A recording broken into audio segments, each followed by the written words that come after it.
Among the most famous faults in the world is the San Andreas Fault. Stretching over 750 miles from Cape Mendocino to the Mexican border, the fault serves as the meeting point between Earth's largest plates, the Pacific and the North American. The North American plate measures roughly 29 million square miles, encompassing most of North America, Cuba, parts of northeastern Asia, and parts of Iceland and the Azores. Meanwhile, the Pacific plate measures roughly 40 million square miles, spanning most of the Pacific Ocean. As you can imagine, the collision of these two tectonic giants has led to some serious seismic activity over the years. The clearest example is the San Andreas Fault, which formed as the plates slid past each other, with the North American plate moving southeast while the Pacific plate moves to the northwest. Think of it like two slices of pepperoni pizza sliding across each other on their shared edge. As they grind, bits of cheese and pepperoni move across the boundary, changing the pizza landscape forever. The same thing happens along the San Andreas Fault, leading to unique landforms and geology along the 750-mile line.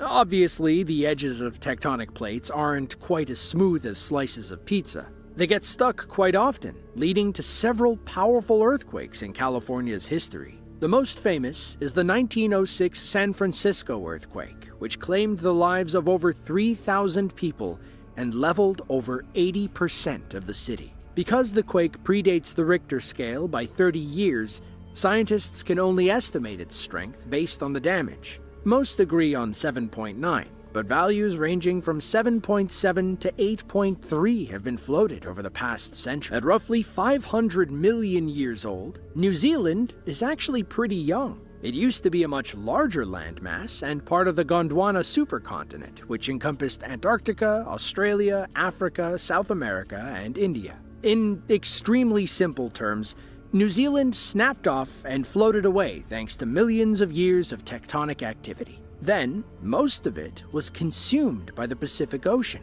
The island country we know today exists only because the Pacific plate subducts beneath the Australian plate, which lifted it above sea level. As a result, modern-day New Zealand rests above the confluence of two massive plates, making it one of the most seismically active places on Earth. The Kekarangu Fault is one of several places on the island where the plates rub together. The fault made headlines in 2016 when a 7.8 magnitude earthquake struck the South Island of New Zealand. The deadly quake was the second strongest since European settlement, causing roughly $1.62 billion in damage. It also caused large-scale ruptures along many New Zealand faults, leading some to describe it as the most complex earthquake ever studied.